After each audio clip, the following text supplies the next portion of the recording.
भागवत के दूसरे श्लोक में भागवत के जो प्रथम वक्ता हैं संसार के, जो धरती पर पहली भागवत बांचे थे सुखदेव जी महाराज, उनको प्रणाम किया गया है दूसरे श्लोक में। आइए भागवत के पहले वक्ता को प्रणाम कर लें, सुखदेव जी को। आपको शायद पता है कि नहीं पता है, भगवान कृष्ण के जाने के 30 वर्ष के बाद, आफ्टर 30 ईयर, कृष्ण के पधारने के 30 वर्ष के बाद जो भागवत पहली हुई थी दुनिया में, वो कथा बांची थी सुखदेव जी ने। बहुत दिन बाद नहीं हुई थी, भगवान को गए मात्र 30 वर्ष हुए थे दुनिया से गए, तब पहली भागवत दुनिया में हुई थी परीक्षित जी के सामने। उसके वक्ता सुखदेव जी हैं, उनको प्रणाम किया गया।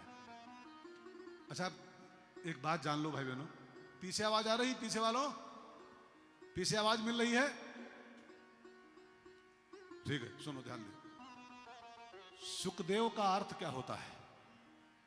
सुख माने, सुख मीन्स सुख, सुख, सुख है?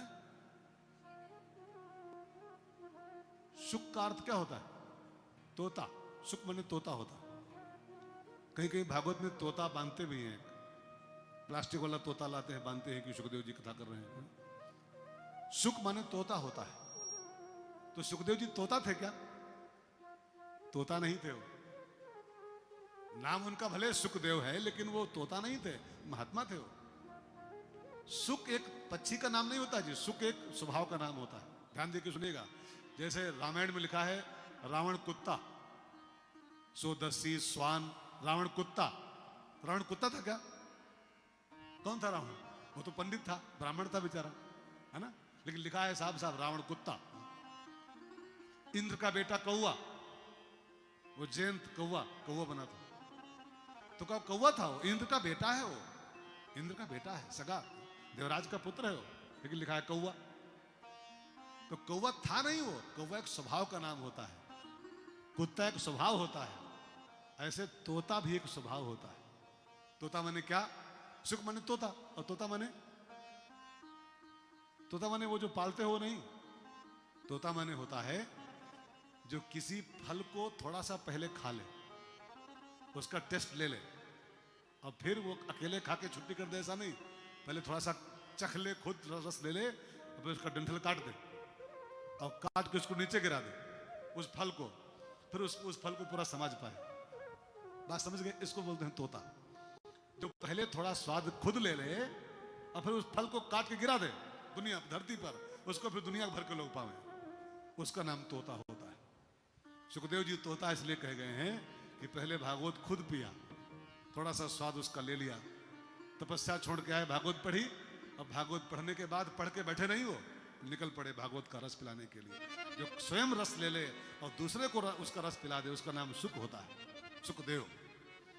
तो भागवत के दूसरे वक्ता सुखदेव जी, पहले वक्ता को प्रणाम किया गया है सुखदेव जी को दूसरे श्लोक में। आइए हम लोग प्रणाम कर ले, है ना? सब लोग गाते रहो बीच बीच में। भागवत के प्रथम वक्ता सुखदेव जी को प्रणाम करते हुए मन ही मन आप लोग गाओ सब। प्रभु की कथा सुनाने वाले, प्रभु की कथा सुनाने वाले, प्रभु का नाम सुनाने वाले, प्रभु का नाम सुनाने वाले, तुमको लाखों प्रणाम, तुमको लाखों प्रणाम, तुमको लाखों प्रणाम, तुमको लाखों प्रणाम। हरि की कथा सुनाने वाले, हरि का नाम सुनाने वाले, तुमको लाखों प्रणाम, तुमको लाखों प्रणाम, तुमको लाखों प्रणाम। हम ढूंढ रहे थे वन में, सुध खो बैठे थे तन में। हम ढूंढ रहे थे वन में, सुध खो बैठे थे तन में। हम ढूंढ रहे थे वन में, सुध खो बैठे थे तन में। वो राह बताने वाले, वो मार्ग दिखाने वाले, तुमको लाखों प्रणाम, तुमको लाखों प्रणाम। हरि की कथा सुनाने वाले, हरि का नाम सुनाने वाले, तुमको लाखों प्रणाम, तुमको लाखों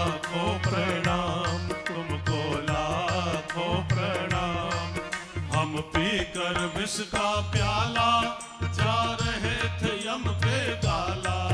हम पीकर विष का प्याला जा रहे थे यम के गाला।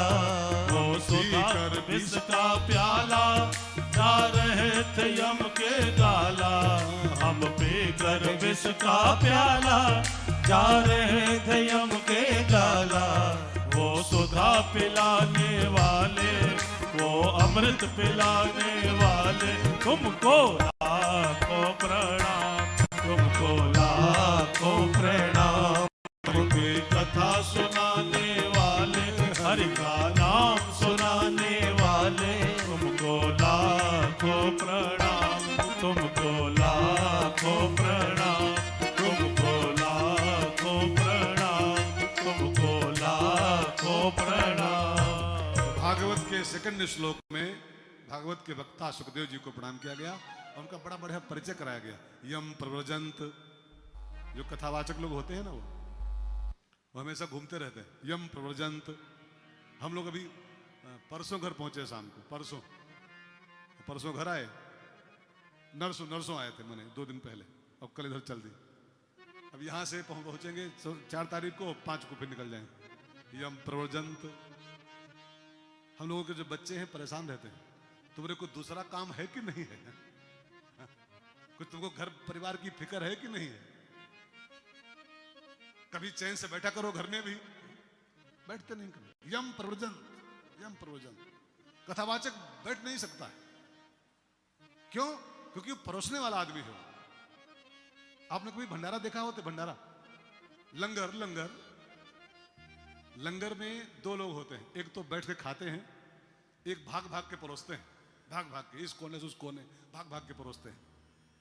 कल्पना करो, अगर लंगर परोसने वाला बैठ जाए तो जो बैठे हैं वो क्या खाएंगे, है ना? परोसने वाला तो बस भागता ही, लिए बाल्टी भागता रहे, वो इस कोने से उस कोने जाए, उस कोने से उस कोने जाए। ये सुखदेव जी, नारद जी, सनकादिक ऋषि, ये सब बैठते क्यों नहीं है? ये सब आश्रम बना के क्यों नहीं बैठते कहीं पर? कभी बड़े महात्मा का नाम लो आप, नारद जी घूमते घामते रहते हैं। सनकादिक ऋषि आज यहाँ कल वहां परसों वहां। सुखदेव जी आज यहाँ कल वहां परसों वहां। क्योंकि ये सब लंगर परोसने वाले हैं। अगर हम सब बैठ जाएंगे तो आप सब क्या पाओगे फिर? आप जो आनंद का भंडारा पा रहे हो, जो ये रस पा रहे हो, अगर हम भी बैठे होते अपने घर में तो कैसे पाते आप लोग? ठीक है ना? तो भंडारा पाने वाले तभी पा सकते हैं जब परोसने वाला भागता रहे तब पाते हैं। तो नारद जी, सुखदेव जी, ये सब यम प्रव्रजंत, ये सब परिव्राजक हैं। ये सब कहीं बैठते नहीं, घूमते रहते। प्रणाम किया गया। फिर नैमिष की धरती से भागवत का शुभारंभ हुआ। नैमिष आप लोगों ने नाम सुना होगा, हमारे यूपी का एक बड़ा प्रसिद्ध तीर्थ है। सीतापुर डिस्ट्रिक्ट में, लखनऊ के बगल में है नैमिषारण्य। आप में से कौन कौन गया है जी नैमिष? कोई इधर पंजाब से गया है नैमिष?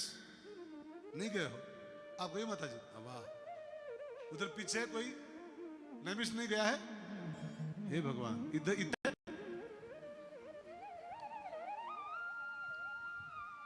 2-4 हाथ खाली उठ रहे। दूर है थोड़ा यहाँ से, लेकिन जाना चाहिए, एक बार जाना चाहिए। रामायण में उसका परिचय कराया गया है। तीर्थ वर माने क्या होता है? राजा श्रेष्ठ। बाकी सब तीर्थ खाली तीर्थ हैं, लेकिन नैमिष जो है ना, वो तीर्थवर। नैमिष विख्याता तीर्थवर, नैमिष विख्याता, अति पुनीत साधक सिद्धिदाता। अति पुनीत साधक सिद्धिदाता। तीर्थवर नैमिष विख्याता। तीर्थवर नैमिष विख्याता। नैमिष की पावन धरती, वो छोटा सा एक क्षेत्र है, जंगल क्षेत्र नैमिषारण्य। आपको पता है शायद कि है कि नहीं है। नैमिष क्षेत्र जो है ना, वो कलिकाल के प्रभाव से आज भी मुक्त है। ऐसी कथा आती है कि जब कलयुग का शुभारंभ हुआ ना, जब कलयुग स्टार्ट हुआ, तो सब ऋषि मुनि ब्रह्मा जी के पास गए। महाराज कलयुग आ गया है, हम लोग साधना कैसे करेंगे, ये तो बाधा करेगा, डिस्टर्ब करेगा, हमारी साधना भजन कैसे पूरा होगा। तो ब्रह्मा जी ने अपना चक्र छोड़ा, उसको बोलते हैं निमि, निमि चक्र को चक्र छोड़ा और संतों से कहा इसके पीछे लगो तुम लोग, जहां जहां जाए वहां जाओ, और जहां ये गिर के टूट जाए, ये निमि हमारा, बस वो जो क्षेत्र होगा उसके आसपास का क्षेत्र वो कलिकाल के प्रभाव से मुक्त रहेगा, वहां कलयुग का असर नहीं होगा। साधक सिद्धिदाता, वहां पर की हुई साधना भजन जब सिद्ध हो जाएगा, अतिशीघ्र सिद्धि मिल जाएगी। वो चक्र आके टूटा निमसार में, नैमिष में, तब से ऋषि मुनियों ने वही अड्डा बना लिया और वही अपनी साधना भजन करते हैं। अति पुनीत साधक सिद्धिदाता।